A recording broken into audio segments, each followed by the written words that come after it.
अगं बाई, या ना, या या. अरे ललिता ताई, अचानक या ना, बसा. हो. अनिता, हो, पाणी आणते. हा.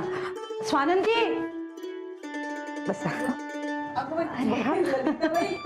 नमस्कार आजी. वचे आहातच का? कशात? मी बरी आहे. अहो स्वानंदीची तब्येत बरी नाहीये ना. वची म्हणाले मला ना राहवलंच नाही. हो म्हटलं जाऊन बघून यावं सुनबाईची तब्येत कशी आहे.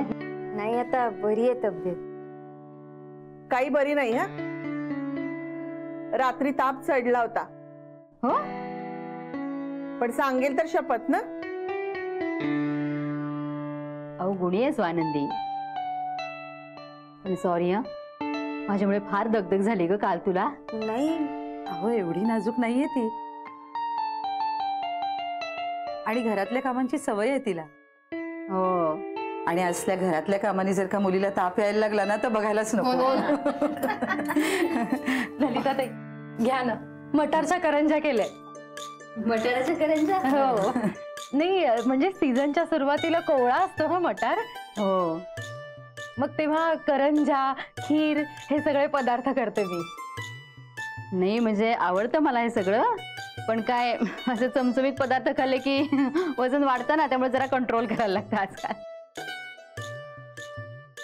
हो एखादी खा चवीसाठी. आजी नको हो, एखादी खाल्ली ना चवीला की मग चटक लागते त्याची, आणि मग नको त्यापेक्षा. नाही पण तुम्ही मला रेसिपी सांगा. आमची सानी आहे ना, तिला फार आवडतात असे चमचमीत पदार्थ.